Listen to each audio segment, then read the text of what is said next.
trust words. I even question actions. But I never doubt a person's patterns. Ever. And in fact, I will go so far as to say a person's patterns will always come before a person's promises. When you're in a relationship, man or woman, a person's patterns must always be held in higher regard in terms of what you trust in and what you believe in over their promises. Their promises tell you, what they intend to happen, what they want to happen. And they may be genuine when they make those promises. They promise this. But those patterns tell you what you can expect. I was just telling this to my Self-Crown VIP member, and I don't even know what she's going to do about it. By the way, trigger warning. Okay. So she's in a relationship. It's been abusive, not to the point as far as what she told me, where she felt like she was in true danger of her life. But the guy's put his hands on her. He's gotten upset about 4 or 5 different times and has gotten physical, like a push, a shove, or something like that. And there's nothing to downplay about that. But I know when I'm talking to somebody, especially in a situation, just telling them, get out, do this, do that, don't always get the job done. It's not always effective. Of course, I said that. But I took the same approach I take with any other question. I help her see the logistics and what she's doing and why it may not be in her best interest. And what I said to her was, okay, he's done this a couple of times. Her response was, yes, but he apologizes profusely and he's so sorry and he cries and he beats himself up and he goes into a depression whenever he does it. And I said, okay, well, what you're speaking to me is the sincerity of his intentions. But if you take your eyes off of that and you look at his patterns, it tells you what you can continue to expect because nothing is disrupting that pattern. He's still drinking. He still refuses to go to therapy. He still begs you not to throw him in jail over this, and he uses every excuse in the book. So he's making sure there's nothing that's going to actually interrupt that pattern, which is the only way a pattern can change, by the way. It has to be some type of disruption.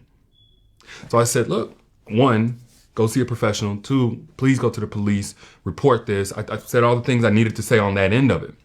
But I also ended it with, hey, when a person is promising and stuff like that, you can't take from it like whenever you've promised things and you've had that sincere desire to be better or whatever, because everybody don't want what you want.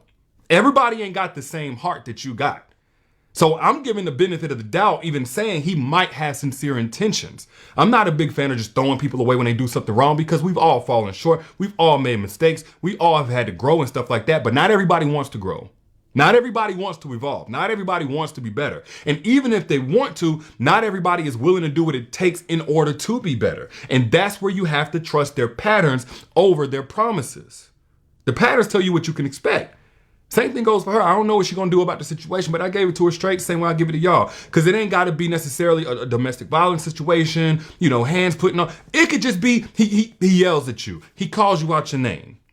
If that's his pattern, and he's not truly willing to do what's necessary to interrupt that pattern in whatever form of accountability or what have you, that's going to continue. You can't look at those sob stories, those tears that he crying, how remorseful he seems after the fact. All it takes is the same circumstances and a different day, and he's going to do the exact same thing. Can he grow? Absolutely. Can he change? Any man can change. Any man can grow if they're willing to interrupt the pattern. And there's one other piece to that I'm going to add in just a second. But maybe the pattern is him deflecting. Maybe the pattern is him criticizing you.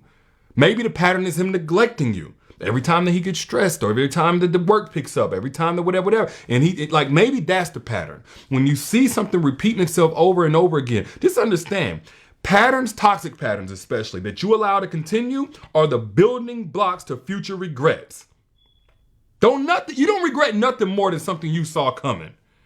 Put I down in the chat. If you've ever had something happen to you, you've ever gotten hurt, and when you look back at it, you say, I knew that was coming. I knew it was coming. I saw it coming. It was already happening on this level, that level, and that level. And then boom, it happens for a 10th time, and it hurts you more than ever, and it causes more damage than ever. And then you're like, I knew that's the worst type of regret, when you ain't got nobody to blame but yourself because this happened a long time ago and you didn't nip it in the bud. Put I down in the chat if I'm talking to anybody. Because here's the way, when I say somebody can change, somebody can grow, somebody can evolve, I don't believe in that whole, a zebra never changes its stripes. We ain't zebras. We have a conscience. We have a free will. We have a spirit. We have the ability to be better, but only if we value growth. And I already told y'all, there's two types of men in this world, and the same thing goes for women. But there's the one that values growth, and there's the one that values comfort. When a person values comfort, I'm going to tell you what it looks like. It looks like them pushing away anything that looks to disrupt their comfort, not to disrupt their patterns, but any type of accountability. They find a way to fight it, shut it down, to guilt you for it, to discourage it, to deny it, because you're messing up their comfort. The patterns create a comfort zone. It don't matter how toxic or damaging it is, even to that person. If they got a habit, or if they got a pattern of doing drugs, of drinking, or whatever, yeah, it could be putting their life at risk. But once they form that pattern, it forms a comfort. And if they value comfort, if they're addicted to comfort, they're going to keep that. They love their patterns. People who are addicted to comfort love their patterns more than any person, including you. I don't care how meaningful you think you are to them. If they love comfort, I promise you they love their patterns more than they love you. You got to trust that. If you don't believe me, ask somebody in the comments. I already see people saying, oh, I've been there before. So when a person is addicted to that comfort, there ain't nothing that you could say, ain't nothing you could bring to their attention to make them want to be better. Basically, what you're trying to do to a person who loves comfort, whenever you're telling them to be better, or you hoping that they change, and you're believing in repentance, and you're believing in their sorries, you're looking to install a whole new value system, a value system that's older than you, that's been there much longer than you, and that's going to be there much longer after you. But here's the beautiful part, because it's not all doom and gloom. This is why I'm such an advocate for y'all growing, those of y'all who listen to me, mostly women, but also the evolved man who is growth oriented.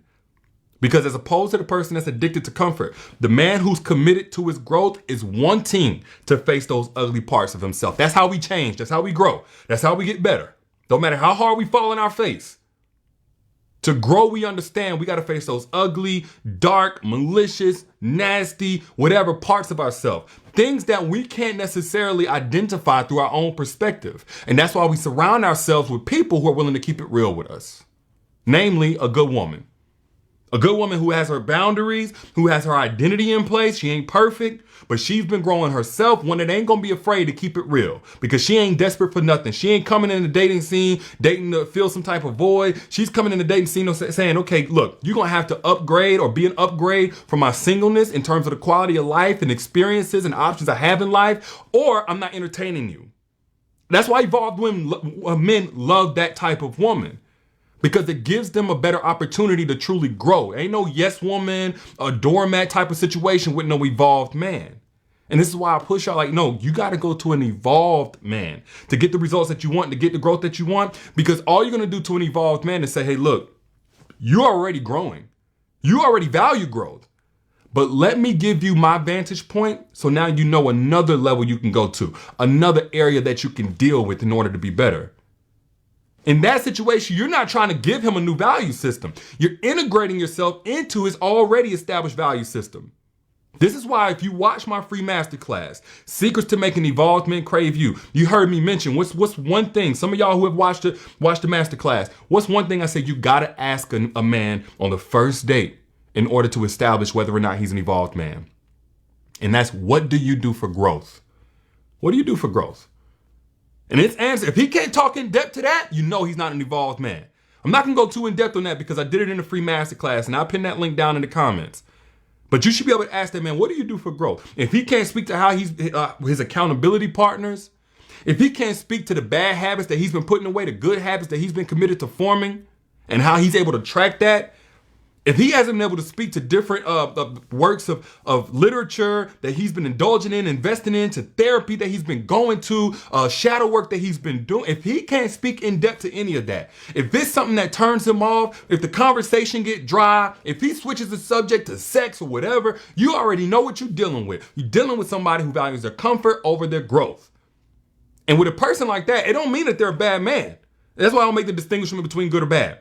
He may be a good man, but you're going to see what you get. What you see is what you get. Take it or leave it, because he ain't getting no better.